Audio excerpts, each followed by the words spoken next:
cuento que esto para mí es un tema que me encanta dar, aunque yo reconozco que a lo mejor que de cierta forma es menos práctico para el manejo del paciente, pero bueno, es una cosa fundamental entender un poco del patogénesis para poder no solamente explicarle algo al paciente y parecer inteligente, porque los pacientes que tienen enfermedad inflamatoria son demasiado inteligentes. Déjame, creo que me voy a subir en la cosita esta que me dieron aquí, porque estoy tan enana. ¿Me ayudas?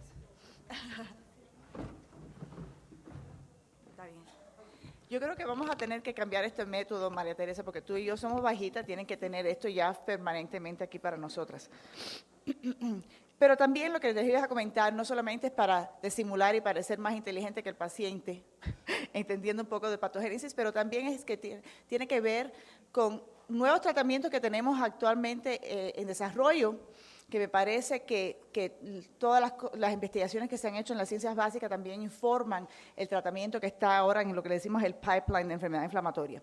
Entonces, lo que le digo yo a la gente en mi laboratorio es más bien, la cosa extraña no es que haya un porcentaje de pacientes relativamente pequeños que tengan enfermedad inflamatoria. Lo más interesante del caso es que todos nosotros no lo tengamos, porque obviamente es una relación íntima que tenemos con la bacteria intestinal, y no solamente la bacteria, pero también les voy a dar un poquito de informe sobre nuevas investigaciones que tienen que ver con virus, porque yo creo que esa es la próxima cosa que vamos a descubrir, que hay virus que a lo mejor son importantes en el desarrollo de la enfermedad inflamatoria, y también a lo mejor hasta hongos y otras cosas que no son solamente bacterianas. Ahora, yo creo que a ustedes no les he enseñado estas fotos, ok, pero voy a explicarles. Esto no es nadie, no te representa a nadie en este salón. Esto, como ven, son rinocerontes que les tomé unas fotos cuando estuve en Sudáfrica, el año pasado en safari. Perdona, que estamos en noviembre. Chica, yo creo que fue este año que estuvimos en safari, que pasa el tiempo rápido. Sí, hace relativamente poco. Fuimos a un safari, yo con gente del Haga y con mi esposo, y en la naturaleza estos animales están comiendo, ellos hacen todo lo posible para que no se contamine el medio ambiente con cosas modernas, o sea, que estos animales estén expuestos nada más a las cosas naturales que han sido expuestas todos estos siglos. Sin embargo, en lo que uno va evolucionando, y estos son unos monitos, de lo más gracioso, que son un poquito más inteligentes a lo mejor que los otros animales y más hábiles. Si uno no tiene cuidado, te roban la comida que uno está comiendo, el desayuno, el almuerzo, lo que sea, afuera, porque están siempre pescando a ver cuando uno está descuidado para robarse eso. Y lo que les fascina es robarse cosas dulces. Como ves aquí en esta foto, este monito se ha robado el papelito de un chocolate. ¿Lo ven? Está chupando lo que quedó de chocolate en un papel que alguien botó. O sea que en lo que estamos evolucionando estamos cambiando la dieta y comiendo lo que nos gusta. Y lo que nos gusta no es necesariamente lo más natural y lo más saludable. Entonces yo creo que especialmente, bueno, en los Estados Unidos, pero a lo mejor aquí en Colombia también, en lo que estamos cambiando drásticamente la dieta, estamos aumentando el riesgo de enfermedad inflamatoria. Entonces, para lograr tener enfermedad inflamatoria son una serie de eventos que tienen que pasar, son el heredar mutaciones genéticas. No me gusta usar el término mutaciones porque siempre implica que eso es una cosa anormal, y verdaderamente todos nosotros tenemos estas mutaciones, son polymorphisms, diferencias muy pequeñas entre el ADN mío y a lo mejor de un paciente con enfermedad inflamatoria, que en otro mundo eso protegía contra seguro que factores patogénicos, pero que ahora en este mundo moderno, con el cambio de la dieta y a lo mejor el estar expuesto a antibióticos, esas mutaciones llegan a aumentar la susceptibilidad a enfermedad inflamatoria. Hay otros niveles de regulación del ADN que no voy a enfocarle demasiada atención, solamente para decirles que estas maneras de regular el ADN y la expresión de los genes, con el tiempo vamos a darnos cuenta que también tienen un factor muy importante en el desarrollo de enfermedad inflamatoria. Arriba de eso, entonces, hay que pensar que también estamos colonizados con distintas bacterias. Eso es un proceso que empieza desde el nacimiento del bebé, bien con cesárea o bien método natural, cambia totalmente la bacteria intestinal cuando se hace de una forma o de la otra. Y también, por supuesto, el estar expuesto a leche materna, el estar expuesto a antibióticos a temprana edad, todos esos son factores que cambian la flora intestinal. Con el tiempo, después de ese inicio de bacteria intestinal, uno la va cambiando con el tiempo, por ejemplo, con la dieta que uno consume, con antibióticos que uno está expuesto, el tomar AINES, cosas así que cambian la bacteria intestinal.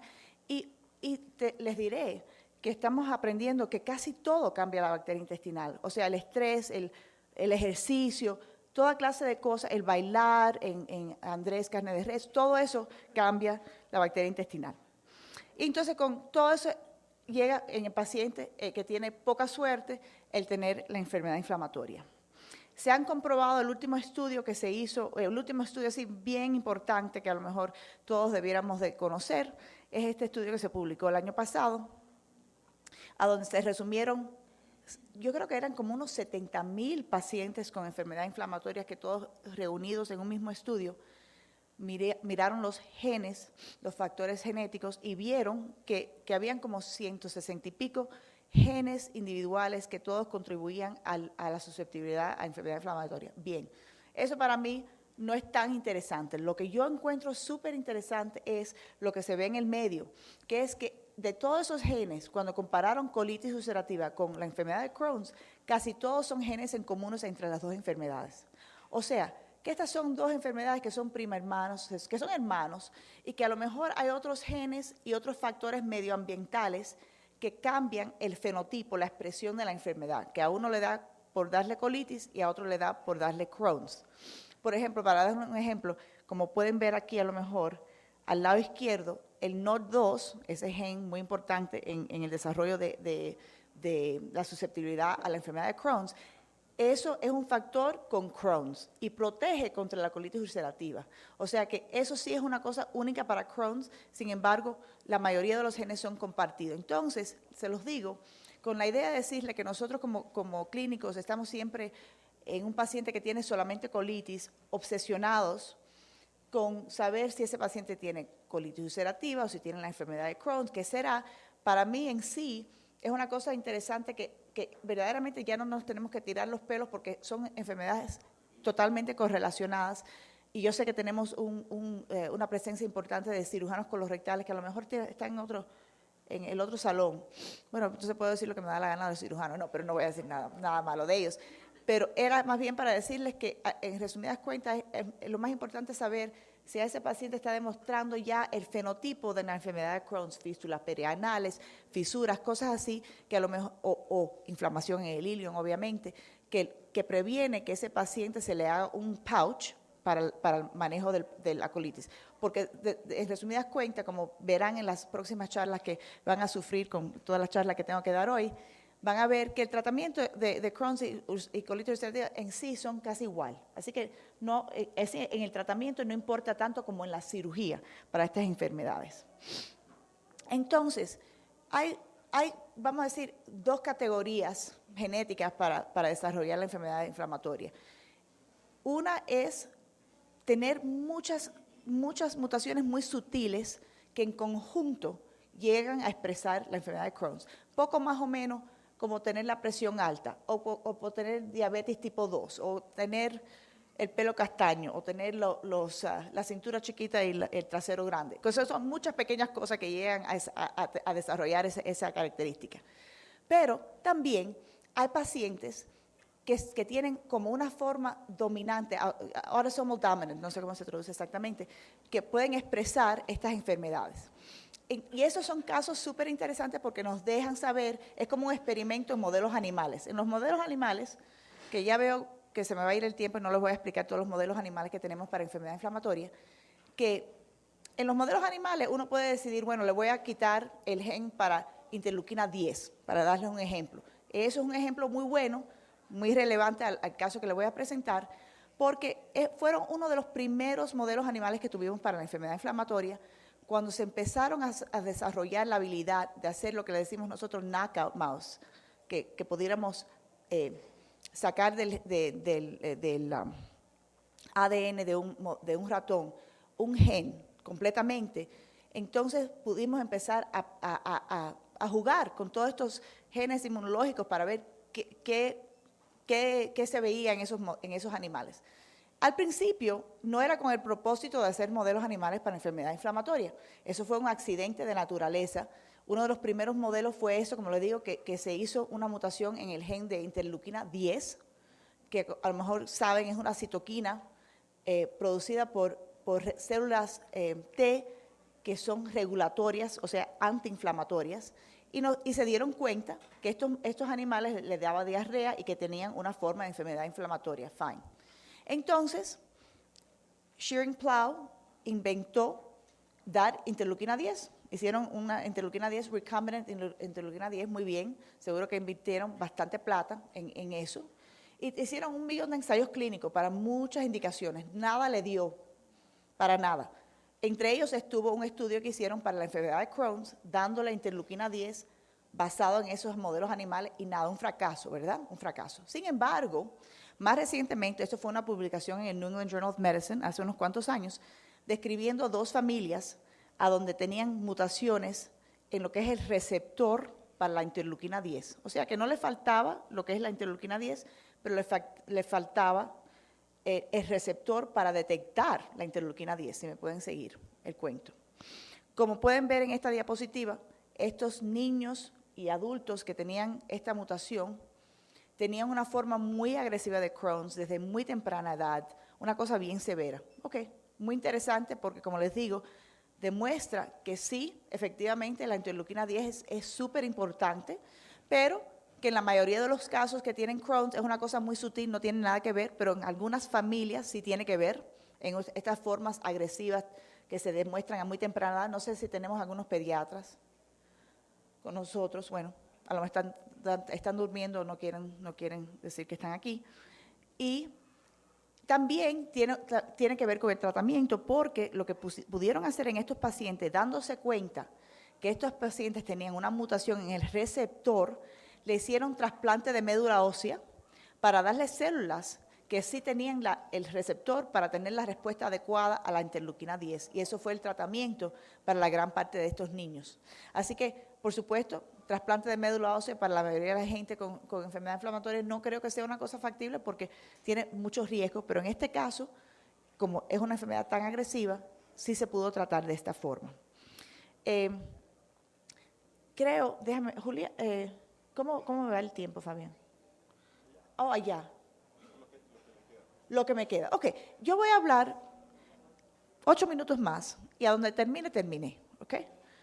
A mí me gusta tener más control cuando yo tengo mi laptop mío, entonces yo puedo hacer lo que me da la gana con lo que ustedes no están mirando, pero ahora me están mirando ustedes, no puedo hacerlo. No estoy con mi computadora. Entonces, les cuento. Todos no son los genes, ¿right? No puede ser porque sabemos que podemos tener gemelos idénticos, copias genéticas uno del otro, y si es la enfermedad de Crohn's, menos de 20% le va a dar al otro gemelo. Es gemelo, ¿verdad? Ustedes le dicen gemelo, ¿right?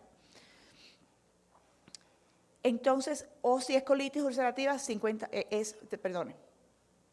es colitis ulcerativa, menos de 20% que el otro gemelo le va a dar la colitis ulcerativa. Si es la enfermedad de Crohn's, 50-50. O sea, que le puede dar o no le puede dar. Obviamente eso demuestra que no puede ser completamente genético, tiene que haber otros factores porque si no le hubiera dado 100% al otro gemelo. Entonces, ¿cómo sabemos cuáles son los otros datos que apoyan ese punto de vista que hace falta algo medioambiental? Bueno, sabemos que uno de los factores de riesgo es tener, por ejemplo, una infección con algo que se conoce como algo patogénico, por ejemplo, Salmonella, Campylobacter. Pacientes que han estado expuestos a estas enfermedades, a estas infecciones, tienen un riesgo más alto de tener enfermedad inflamatoria. Le pudiera enseñar millones de estudios muy importantes, muy lindos. Entre los más lindos son algunos estudios que han hecho en el Canadá, demostrando que el estar expuesto a antibióticos a temprana edad es un factor de riesgo muy importante para la enfermedad de Crohn's. Esos son niños. Yo a menudo le pregunto a los pacientes si de niño tuvieron mucha infección de oído o mucha infección de garganta. Estos son pacientes que, eso es uno de los riesgos que hemos visto en los que tienen la enfermedad de Crohn. Bien, les quiero hacer el cuento. Como sabrán, ahora estoy en Miami.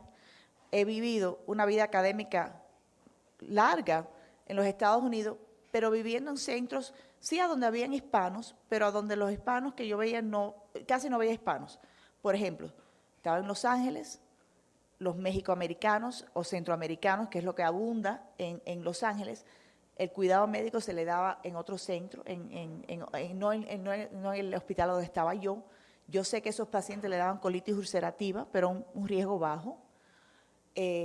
Después me trasladé para Nueva York, otra vez viendo pacientes americanos mayormente, muchos judíos, mayormente con la enfermedad de Crohn. Entonces me he trasladado para Miami, donde está mi gente, ¿verdad? Y lo primero que les cuento es que esto no es del último momento. Vamos a decir que tenemos ya casi 1.300 muestras de pacientes con enfermedad inflamatoria en nuestra base de datos. Lo que no pueden creer mis colegas americanos es que, como pueden ver, 40% de los pacientes que tenemos en nuestra base de datos son hispanos, o sea, latinoamericanos. Los puede ver ahí. Ok. La mayoría vemos más enfermedad de Crohn que colitis. Eso no estoy segura que les quiero decir que haya más enfermedad de Crohn que colitis, pero también tiene que ver, en mi opinión, que el Crohn puede ser un poquito más difícil de manejar, que siguen habiendo pacientes con colitis, creo, que se manejan con nada más mesalaminas y están bien, creo, me parece. Yo no los veo, pero me imagino que sí y no me vienen. Así que esa diferencia en los números, yo creo que es más bien una demostración de lo que es la normalidad de tener un centro de referencia. Bien, entonces, pueden ver Crohn y colitis ulcerativa. Miami representa a toda Latinoamérica. Lo que abundan son los cubanos, desafortunadamente, pero lo que abunda son los cubanos, así que pueden ver que son los cubanos la mayoría de los pacientes que vemos, pero mira, en segundo plazo están ustedes, los colombianos. Y eso que dice Estados Unidos es los pacientes que son como yo, por ejemplo, una gringa, partes cubanas, pero fabricadas en los Estados Unidos, que somos latinos, así genéticamente, pero bueno, nacidos en los Estados Unidos. Así que un gran porcentaje de estos pacientes son gente no nacida en el extranjero, pero aquí les demuestro los pacientes que vemos con enfermedad inflamatoria nacidos en el extranjero. Así que tiene que haber factores medioambientales. En muchos de los estudios que se han hecho, los pocos estudios que existen, mirando a los hispanos en los Estados Unidos que le dan enfermedad inflamatoria, la mayoría de esos estudios no explican, no han coleccionado los datos para saber si esos son pacientes nacidos en los Estados Unidos o nacidos en el extranjero, número uno. Y punto dos es que representan mayormente solamente un grupo de hispanos en los Estados Unidos. Como les dije en mi ejemplo primero, que en Los Ángeles lo que abunda son los mexicoamericanos o los centroamericanos. Sin embargo, en Miami tenemos una representación de toda Latinoamérica. Entonces, si uno nada más mira americanos comparado con hispanos, pueden ver que que se ve que en los hispanos da más colitis ulcerativa que la enfermedad de Crohn, ¿ok? En azul. Pero si uno se pone a detallar eso con un poquito más de cuidado y divide al grupo de hispanos entre esos que nacieron en los Estados Unidos, por ejemplo, como una persona como yo, o una persona que inmigró a los Estados Unidos del extranjero, cambia totalmente la cifra. Pueden ver que si nacieron en el extranjero, al extremo derecho, la mayoría de esos pacientes le da colitis ulcerativa, no la enfermedad de Crohn. Sin embargo, ya en una generación, eso cambia y demuestran Crohn más que colitis ulcerativa. La otra cosa interesante es esto que les enseño de la edad de presentación. Cuando nacen en el extranjero, toma tiempo para que se le desarrolle la enfermedad intestinal, ¿verdad? Pueden ver que la edad mediana es 40 y pico de años para tener la enfermedad. Sin embargo, ya en una generación, la edad de presentación baja significativamente, como pueden ver, ¿ok? Así que esto era una manera larga de contarles que obviamente no pueden ser todos nada más factores genéticos, porque en una generación no cambian los genes. Eso tiene que ser algo medioambiental. Ok, fine. I'm going to skip that.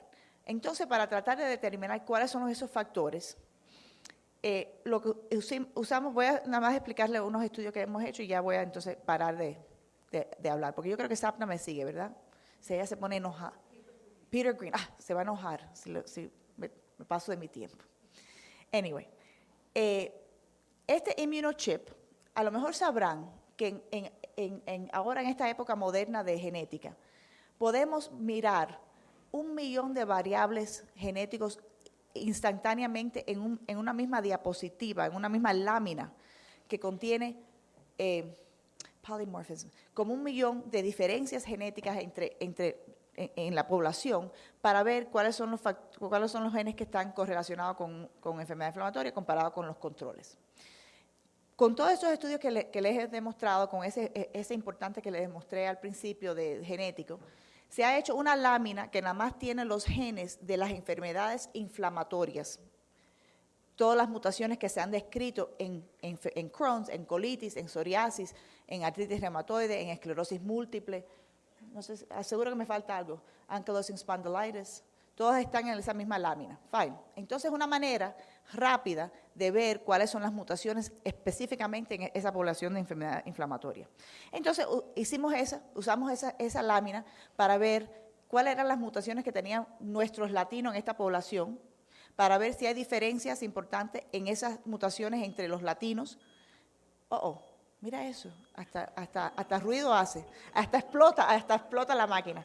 Ok, nada, esto no miren los detalles, nada más para decirles que la cantidad de mutaciones entre los hispanos, bien nacidos en el extranjero o nacidos en los Estados Unidos, no hay diferencia entre los americanos y los latinos.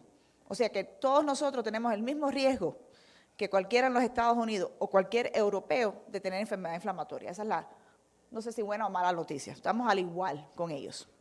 Después de eso, lo que hicimos fue algo interesante. Dijimos, y yo creo, en este momento esto no se ha publicado, ni hemos publicado esto nosotros, ni se ha publicado todavía. Pero lo que hicimos fue, decir, hay personas que tienen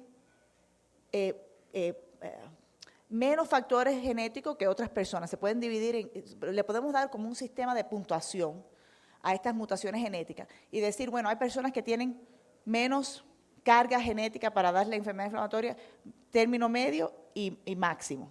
Entonces, cuando se divide en 3 grupos, little, a lot, middle and a lot, pueden ver que consistentemente en los pacientes que tienen más, vamos a decir, cargo genético para dar la enfermedad inflamatoria, presentan con la enfermedad a una edad mucho más temprana. Que yo creo que es una cosa interesante. O sea que de cierta forma, puedes decir, bueno, concho, es obvio que debe ser así, pero no necesariamente. O sea que si tienes más factores genéticos, más probabilidad de presentar a una edad más temprana. La excepción a eso son los hispanos que nacieron en el extranjero. Como pueden ver, aunque tengan factor genético, estén en el highest tertile, el grupo que tiene más mutaciones genéticas, cuando vienen a los Estados Unidos le toma tiempo para cultivar y para demostrar ese riesgo. O sea que otra vez le demuestra que sí, cuando todo está igual, todos los factores medioambientales se han controlado porque estamos todos viviendo en los Estados Unidos, comiendo McDonald's, tomando antibióticos, tenemos se nivelan todos los riesgos. Pero cuando vienen del extranjero, con esa carga genética, toma tiempo viviendo en los Estados Unidos para desarrollar ese riesgo. Entonces estamos tratando de ver qué son los factores, cómo vamos a ver que a lo mejor el cambio en dieta, el ser expuesto a antibióticos, todos esos factores que a lo mejor resultan en enfermedad inflamatoria. Quiero que me pongan la penúltima diapositiva. ¿Pueden ponerme a la penúltima diapositiva, niños, muchachos? Aquí vas a venir, entonces vas a venir tú, voy a hacerlo yo. Estoy aquí ya. Perdonen. Cierren los ojos. Cierren los ojos. Voy a tener que regresar. Entonces, todo esto lo estoy haciendo para que me inviten a Cartagena. Para seguir el cuento allá. Para seguir el cuento allá. Para que Fabián me invite. Entonces, en resumidas cuentas, yo creo que heredamos un grupo de genes que controlan el nivel de inflamación en nuestro intestino.